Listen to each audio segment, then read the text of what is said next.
What's good, world? It's your boy Juice Taylor back with another episode of YGTV. Actually, this is episode 60, if I'm not mistaken. And in today's video, we're going to be diving deep into real life body cam footage, moments where every decision counts. We also got another few viral clips of that's just going to make you wonder what's going through these people's minds and what type of world do we really live in. So make sure y'all hit that like button, hit that subscribe button, share the video, and let's get right to it. Are we going to find anything illegal in the bags? Not that you know of? No, I only have a carry-on. You only have a carry-on? Okay.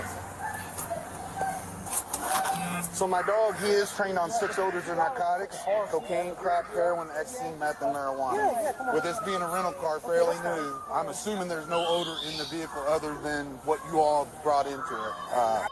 I don't know. You don't know? Can I talk to you real quick?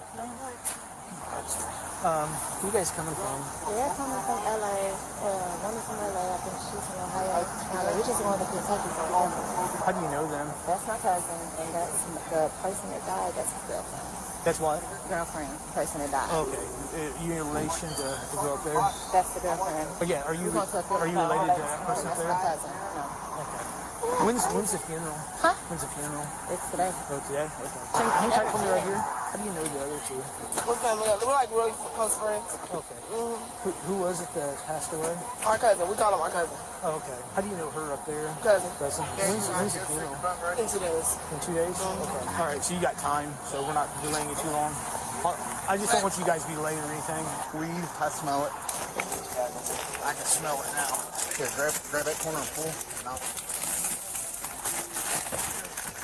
Oh, something just dropped. Tampon. That's heavy though. I don't know if that's weed or not. Get all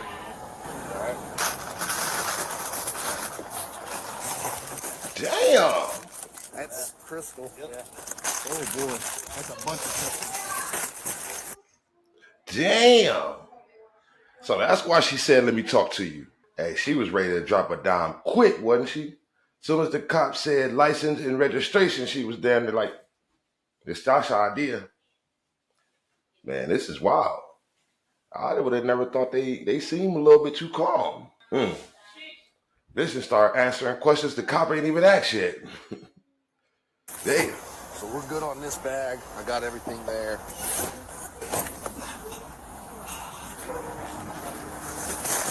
Oh man, that's heavy.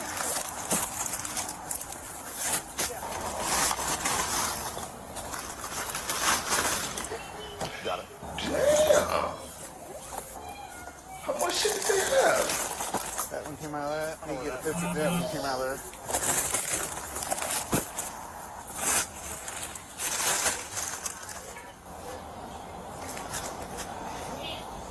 Take a picture real quick. Damn, they was not playing, was they? That, my dear, is crystal meth.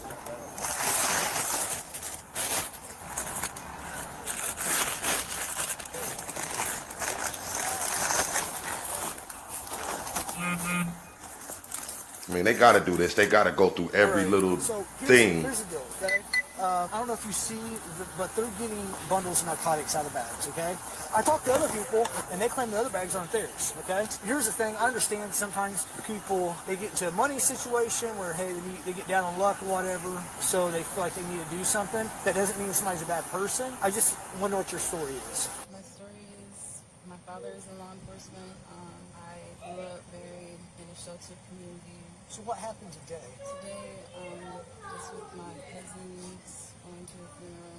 Okay, so I'm going to stop right there, okay? The funeral story is BS, because I talk to everybody individually, okay? Nothing matches it, all right? So we can start over. What's going on? Because you know and I know that's not true, okay? So how did you end up here with a bunch of narcotics? I just came with cousins. You came with your cousins? So where's the narcotics going? Because that's what I'm concerned about. So how did you end up here? You get paid to bring this? You get a little bit, I'm sure. I literally don't know what else is going on. Are you getting paid or anything? Or? No. Because they're claiming all these bags are yours. Okay? All right. Was Karen Hodella, 44-year-old woman. Damn. Not they put all the bags on, which appear to be the youngest one. Young nigga move that dope. And they was out there moving, wasn't they? who you'd never met. Why did you kill her? Just felt like it. I don't know. I mean, I didn't have to have a reason. And then you killed somebody who was a friend of your family, your mother's friend, Yeah. Christine Wittis. She caught me cutting up another one. So, and then she told me she was going to call the police. How did you kill her? Strangled her. This is appalling. Yeah, I don't believe I got any of that. Humanity. I see. This nigga just talking about murder like it's a rewards program. After kill 5 bodies on your 6th, you get a discount. This nigga, it's a special place in hell for people like him. You have no humanity. I don't think I do. You have no remorse at all about any of the people you murdered. It just don't seem to affect me. I mean, I could kill a person and just go out to dinner. I don't care. The only time I ever got any kind of feeling about it at all was the rush I got when I was doing it. I mean, I got a kick out of cutting them up. I mean, You get a kick out of cutting them up. Damn, a kick out of cutting them up. See, niggas like this never need to get cut loose from prison. yeah. Seemed like after the first one, it just got good to me, you know? At first, I was kind of nervous about it. But then after the first one, I was like, it wasn't just women. I mean, they were the men, too. They just didn't find none of them. I didn't tell them about none of them. So, you know. So you killed a greater number of people than the police know. Oh, yeah. Bruh, that's why I tell y'all, bruh. Do you hear how, bruh, this is why they make prisons, man. I'm making this video because people be thinking, this how people should be. Bro, everybody ain't right. You feel me? You do not want to come across this thing. You know, I seen a girl that was telling me I can wear whatever I want to wear. I feel you. But do you know you walk the world amongst niggas like this? He will kill you. He don't talk about how he dismember motherfuckers. You hear this nigga? Boy, next level crazy, man. He'll kill you and go eat a sandwich, man. This type of nigga kill you and help your brother look for you. But this is Hood News Radio. Y'all come and tell me what you think. Okay. Or to tell the authorities where those bodies Diabolical are buried. antics. No. You never will. I'm not going back, going through all that court stuff. It's not going to do it. Do you feel any sense of remorse? I've done a lot of bad shit. I'm right where I belong. Believe me, they don't want me out. He told them, do not let me out At least of he was prison. honest. I'm going to kill people and eat their hearts. And Nebraska said, oh, okay, let's release you anyway. And just days after being released, this man went on a killing spree. And his name is Nico Jenkins. But let's be real, his entire family are all criminals, and he grew up seeing a lot of violence and abuse. I mean, his first memory was cleaning off blood from the bathroom floor. By 7, he brought a weapon to school. By age 11, he joined a gang. And at 17, he was sentenced to 15 years in prison for carjacking. And you would think that he'd realize his wrongdoings, but he stayed violent in prison and he racked up another 5 years on top of his sentence. So that's a total of 20 years now. And while in prison, like I said, things just kept getting worse. He would hallucinate and drink his own bodily fluid. I mean, I'll be honest, this man was batshit crazy. Nico would spend 60% of his time in solitary confinement because he was just considered too dangerous to be around other inmates. He claimed that a god named Apophis was telling him to kill, and he literally begged the system to never let him out. And if they ever did, he would 100% hurt people and that he would eat the hearts of his victims. And instead of listening to him, they decided, let's let him out 10 years early. 10 years early. This man didn't even have good behavior in prison, so why would they let him out this early? It doesn't make any sense. After 10 days of being released, Nico had his sister and his cousin lure 2 men out of a bar. Their names were Jorge and Juan, and Nico's over here trying to rob them, and they're trying to run away, and so Nico grabs a weapon and shoots them both in the head. 8 days later, him and his sister ambush a man named Curtis and then unalived him. Don't forget what I said earlier, the whole family's crazy. 2 days later, Nico's like, okay, I think I'm ready for a car now. So he heads over to a McDonald's and runs up to the car of Andrea Kruger. She is a mother of 3 and just trying to get some McDonald's. He grabs her body, drags her out of the car, and shoots her in the head, instantly unaliving her. In just 29 days of being free, he has already taken the lives of 4 people. After committing such a heinous crime, Nico ends up being trapped, caught, and arrested. I don't know what was up with this man's brain, but at first he's like, oh no, it was my sister and cousin who did all this. And then he's like, no, it was actually my fault. I'll admit to it. But then he flips it again and he puts the blame on an Egyptian goddess named Apophis, and that these sacrifices were meant for her. He tried suing the state for $24.5 million because they let him out early, and he told them, I'm gonna do this if I get out. I ain't gonna lie, he had a point, but still. And while awaiting trial, he kept trying to injure himself and play the crazy card. But after getting a psych evaluation done, the doctors are like, no, this man is very sane. Nico Jenkins ended up getting sentenced to 4 death penalties and 430 years in prison. But surprisingly, this man is still alive today in 2025. It's kind of crazy to believe that people like that live in the same earth that we do. Please be safe and be kind to each other. I love you guys so much. I will see you in my next video. More group hug. Shit. Nigga was cuckoo, wasn't he? That's crazy. Bro said, please don't let me out. They thought he was joking. No, that man was giving y'all a damn warning label. They should have just gave that man a loyalty card. Serve 20 years, you get 4 free bodies. What are we doing? Homie walked out the gates like he was in GTA Online, didn't he? Like, no job, no plan, just chaos and side missions. Bad, bro. Rest in peace to everybody that he hurt, harmed, and my condolences to all the families who lost somebody. There's people in this world like that, so y'all be careful. I'm straight brains, guts. I'd have had bodies blow up in my face, literally. I mean, yeah, you know, summertime, people. Oh, got the gas in the body. Decompose, you know, they swell. So when you go to move them, they pop. So, damn. I mean, literally, man, I had bodies blow up on me. I grabbed a guy trying to get him out the seat. He stuck to the seat. His arm just basically ripped out of his socket, and I'm holding his arm. Like, I mean, shit happens, but it does not, it don't bother me. But, like, you put some rotten fruit around me, I will fucking lose it.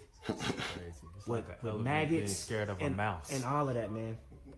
Beetles. I'm scared of beetles. Why are you scared of beetles, bro? So I had a call in Cameron, Missouri. A dude jumped off a cell phone tower up there. The only cell phone tower driving into Cameron, Missouri. Damn. You see it just driving down this. He jumped off the cell phone tower. Dispatch gave us a call. I get up there. They tell me the body was in a concealed container. I'm in a spare van, so I don't got no body bags, no nothing. So I had to wrap this dude in sheets and drive him back to Jackson County to the medical examiner's office at off of 23rd Street.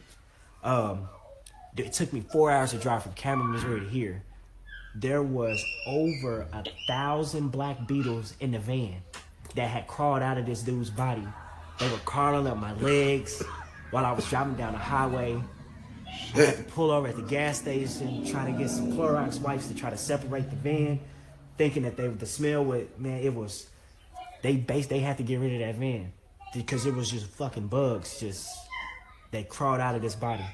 But the doctor had said when they had did the autopsy, had to freeze the body to kill off all the bugs. But he said that was the most bugs that he had ever seen come out of the body after they had froze it off, not including the 1,000 beetles that was probably in the van.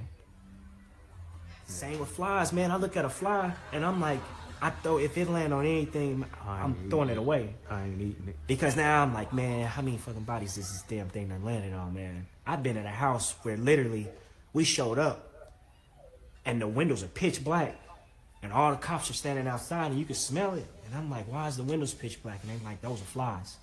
And you walk in this house, it's 1 million flies in the house, and they covered the window to where it literally looks like there's a trash bag over the window. Yeah, it's some. I never thought about it from that angle. I always was I always said I ain't even shit that'll fly on because they shit on shit. I didn't even think about how many dead bodies they be on. You got it. I mean, A Grubhub delivery driver finds out the That's hard way crazy. that you should never leave your car running unattended.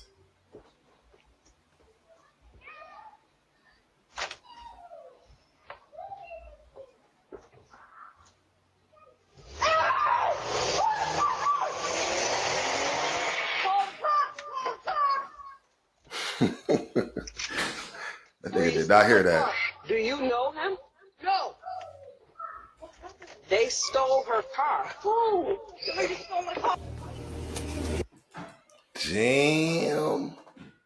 Listen, I never leave my car running. Never.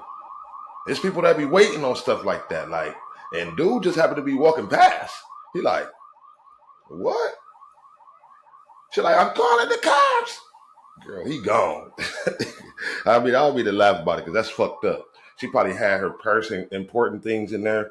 I don't wish that on nobody, man. But he gone. He is gone, my lady. He wrapping around to go pick his boy up. Crazy work, man. Like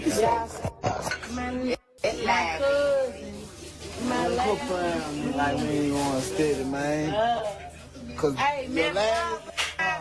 the last Most of the world blow GDF in their face for you because you ain't here to represent. The couple appeared to be in good spirits, smiling, laughing, and always sharing start off. holiday festivities with their loved ones. But that happiness would be short-lived.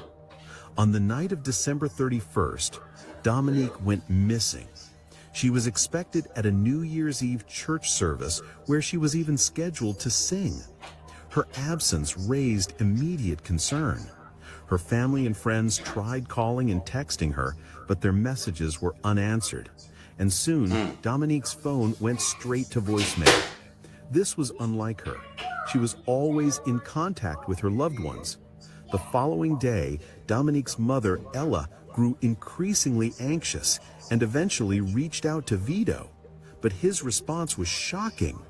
He claimed that the two of them had gotten into an argument and he had kicked Dominique out of his car near a pawn shop on Summer Avenue in Memphis. Vito said that after the incident, he had not seen or heard from Dominique again. The story sounded suspicious to Dominique's family, and soon their concern turned into panic.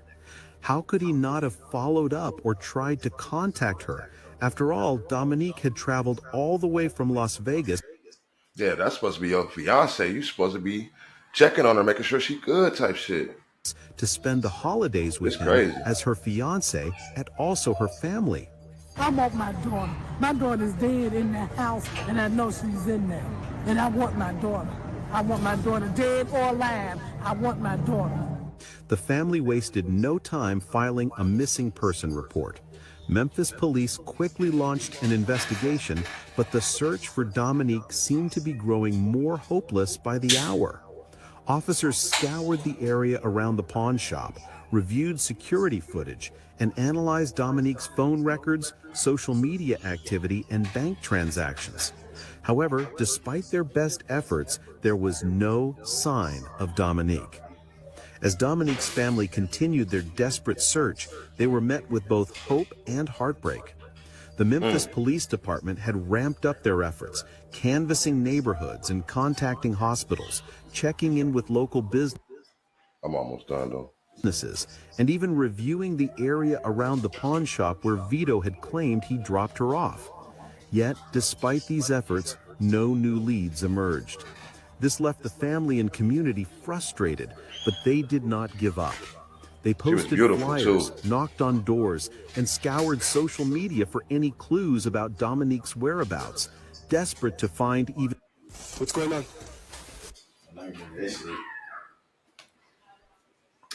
Damn, that's crazy though, man. Like, and she went down there to visit the dude.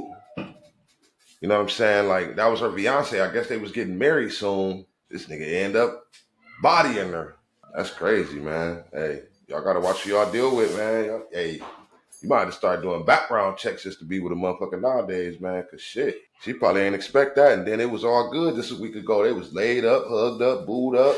Crazy. He might have went through that phone or something, or she might have went through his phone and he snapped on her. Damn. Rest in peace. My condolences to the family and friends that, y'all lost a real one. Not much. Sorry, I'm really stiff this morning. I can't get up. I had to blur some of this out, y'all. Viewer discretion advised, trigger warning. This one was crazy. Are you guys on anything? No. No? What? No, I'm just really stiff. What's wrong with them? He's tired, I think. Is he awake? He's awake. He moved from here over Tired. there. He is awake. He on that dope. You know. Okay. Who's not responsive? Not responsive. The girl in there. She's responsive. Let me see. Yeah. You guys need to move. Yes. Move. Oh, shit. You guys need to get up now. Yeah. Get up. We're getting up. Get up. I'm getting up. I'm getting up. Let's go. Get up. Yes. God, why is it so nasty in there? Let's go. Hurry up. Get up. I'm going. You guys need to get out. Let's go. Hurry up. I'm going. I'm going. Get up. Stand up. Stand up. She butt ass naked, ain't she? Stand up. Get up. Hurry up. You need to get up. Got it. Let's go. Get up. I'm getting up. Leave her alone. Do not touch her. Get up. Go get the other deputies now. Go get them. Let's go. Get up. I'm guessing they meth addicts. They gotta be meth addicts. Or crackheads. Or both. Shit. What is it? We got a 10-7. Where? Right here. Okay. Move. Get up. Yes. Get up now. Get up. Get up. I don't care. Stand up. Let's go. Where's your shoes at? How long? Rondo? Pretty old. Check his vitals. I had to blur some of this out, y'all, because YouTube guidelines. Fight for him. Check his vitals. Did y'all smoke dope? No. Fentanyl? What is it? No, it's not fentanyl. We just fell asleep really hard. We're really sick. But I don't know if the little boy was hurt, but I know he couldn't walk for whatever reason. So I don't know if that was a disability or he got hurt walking around that junky ass house. Who knows for real? 32 Central, start at 55. Let's go. Want me to carry you? Come here. This woman is the only. Now hold on. I ain't gonna lie, because I ain't want to leave y'all hanging. So I had to go get some context on this clip. I had to dig and search, but I found it. So I'm going to show y'all that real quick. Then we're going to get back to the video. Under the parents, deputies find a 5-year-old girl dead. Did y'all smoke dope? No. Fentanyl? What is it? No, it's not fentanyl. I got you, baby. Come on. An upset deputy tries to help the girl, while another deputy runs to help the boy who can't walk. How old is your sister? Just turned 5 yesterday. She just turned 5? The boy explains to a deputy he doesn't want his sister to die. What did you take? I don't remember taking anything. I don't know what it is. Keep talking. I need to know. I need to know so that we can help your kids. But the parents are not any help. They learn of the girl's death back at the sheriff's office. Her crying father, 39-year-old Matthew Bynum, doesn't want to talk. I've done a lot of drugs in my life, and I've never felt anything like I did last night. The mother, 34-year-old Music Adame, admits to smoking weed and meth, but not since noon the day before, the day they celebrated her daughter's 5th birthday at the park. She says the kids woke up in the middle of the night. They weren't responding to any, like you asked them a question, there was no yes or no, they were just crying. 2 months later, a toxicology report on the girl showed a high percentage of carbon monoxide. The 7-year-old also tested positive for meth. Both parents now face child abuse, resulting in death. They are the best thing that ever happened to me. And I'm not the best thing that ever happened to them. Damn. That's crazy. But y'all see the video if y'all want to go back and see the rest. I knew it was some drugs involved, so it was weed and meth. It might have been more than that. She might just be exaggerating a little bit. That's crazy, man. It's some people that you don't need kids, man. If you living like that, you don't need kids. How do you fall asleep on top of a 5-year-old? And unfortunately, she ends up unalived. My condolences to the family, Rest in heaven, little mama.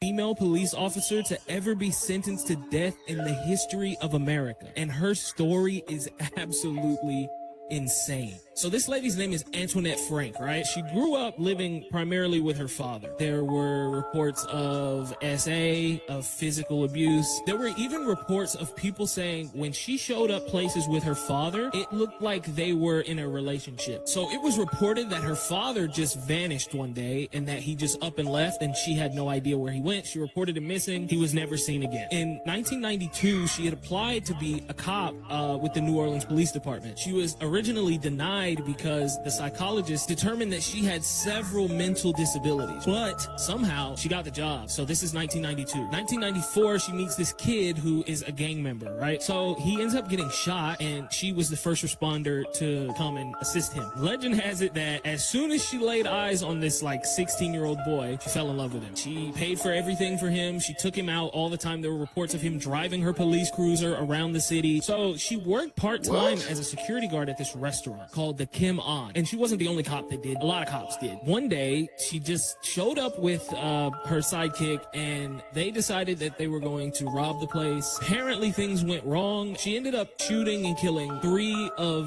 the people that owned the restaurant. 2 of the people that were there ended up running and hiding in a freezer, right? So they didn't get killed. It was reported that this was an extremely brutal execution style murders, right? After they did this, they got in the car, she went and dropped him off at home, and then she ran down to the police station and said, oh my God, I heard a report that there were people shot where I work. I need a cruiser to go and investigate. So she runs back over to the store and then she says, what happened? What happened? Like, I need to do an investigation and I'm here to help you. The survivor said, why are you asking me what happened? You were here. That's when it all started to unfold, right? She ended up being convicted of the murders, but that's not the end of the story. While she was in prison, police got a hint from a search dog at her house. They start digging, and under her house, they find a skull. And it was believed to be the same age, and it could very possibly be her father. The New Orleans Police Department never tested the bones to see whose they belong to. It's just an unconfirmed skull that nobody knows. And it's the only female officer in the history of this country to ever be sentenced to death.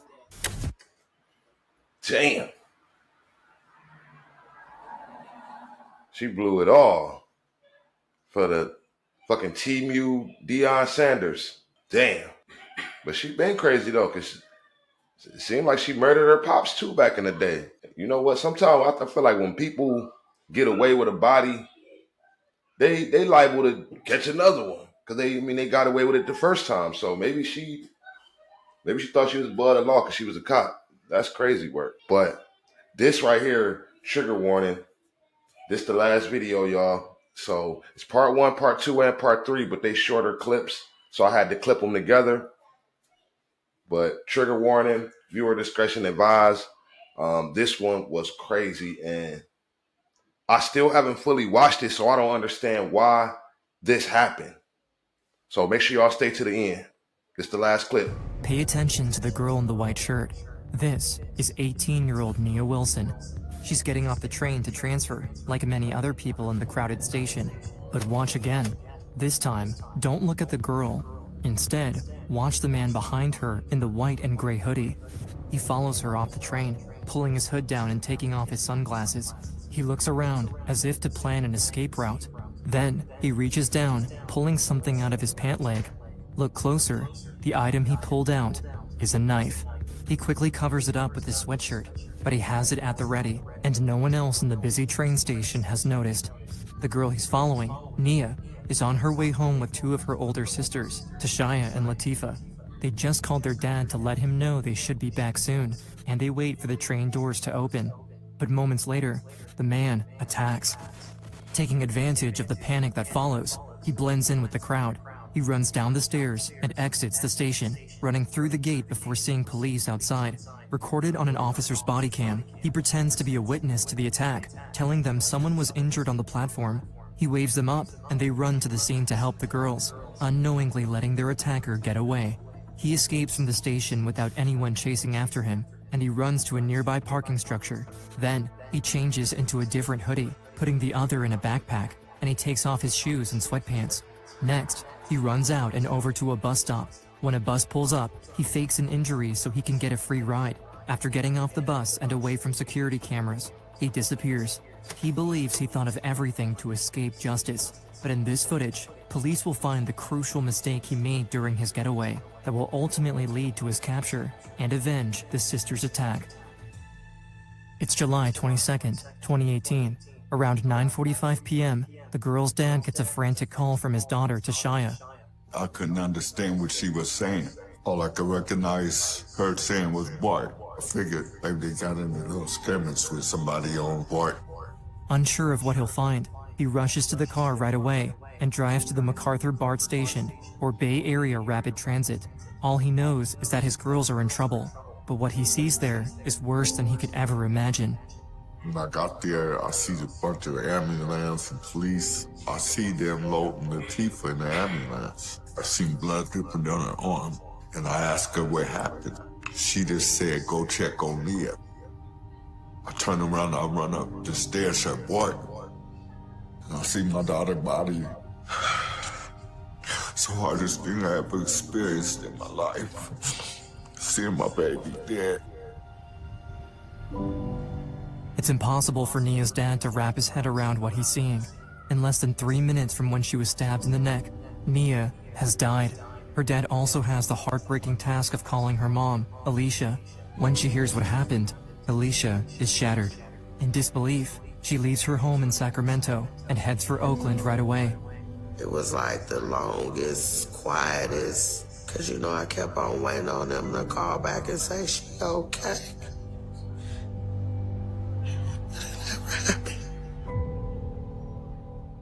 While they're trying to process the attack, Nia and Tashaya's sister, Latifah, is fighting for her life at the hospital after getting stabbed too. Her family is left in shock, wondering who could have attacked them and why. I'm just trying to figure out, like, do I know him from somewhere? Did we have an interaction with him in any way, shape, or form? Because who is this? And why did he target us? I just feel like rage. This is the parents' worst nightmare. That's my baby girl laying up there. I want justice for my daughter. Even though it happened in a crowded place, the man was able to get away, right past security and police officers. No one knows who or where he is, but security cameras in and around the train station captured the attack, the moments leading up to it, and the man fleeing afterwards. And as investigators review the footage, there's a breakthrough. In the video, the man can be seen inside a nearby parking structure, leaving his backpack behind before running out to the bus stop. Within hours of the attack, police find the bag. It has several personal items in it, allowing them to identify the man, 27-year-old John Lee Cowell. When investigators look at his records, they find he's a convicted felon out on parole. In the past, he's been convicted of assault with a deadly weapon and armed robbery. There doesn't seem to be any connection between him and the Wilson family, but there's one more hope for details about the attack. Nia's sister, Latifah, who's coming to at the hospital. I remember pulling up to Highland, and from then on, it was kind of a blur. And then I seen my brother, then my dad come in, and I'm like, where's Nia? And he hesitated, and my dad ended up telling me, and that's when I tried to get out the bed. And my brother was like, don't get up, don't get up. Latifah learns what happened to Nia, and with her killer on the loose, the heartbroken family is desperate for answers. Still recovering from her own injuries, Latifah tells them about the events earlier that night. Just hours before the attack, Nia, Latifah, and Tashaya were visiting family. Their Aunt Teresa had been diagnosed with a terminal illness, and the family wanted to have a celebration of life while she could still spend time with them. They went to the celebration, and afterwards, around 9 p.m., they got to the Concord BART station, heading back home to Oakland. As soon as the man saw them on the escalator to the platform, he targeted them. The girls waited about 15 minutes for the train. Security footage shows him keeping an eye on them the whole time, planning his attack. When they walked towards the doors, the stranger put on a hoodie, grabbed his backpack, and followed them. He entered the train, sitting down near the sisters. For multiple stops, he watched them behind his sunglasses, but he didn't approach them. When the sisters reached MacArthur Station around 9:35, they moved to step off the train to transfer, and he followed. Tashaya got on the next train first.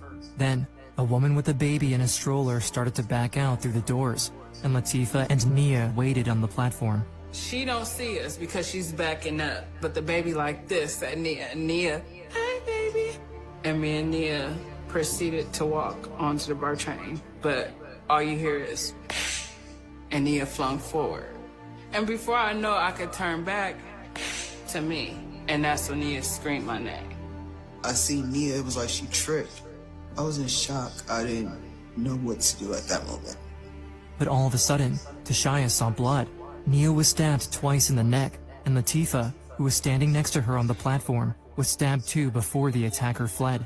The doors had closed and then they had reopened, and then I started screaming, trying to go find help. I believe an officer came and talked to me. I was just like, go help my sister, just make sure she's okay. The woman with the stroller quickly threw her baby's blanket over Nia's neck, and Latifah pressed it against her, desperately trying to slow the bleeding and save her sister. And all I could think of is like apply pressure. I'm not knowing if I'm hurting her. I'm not knowing if I'm making it. And then I turned around and the security guard just grabbed me. It was like, you've been stabbed too.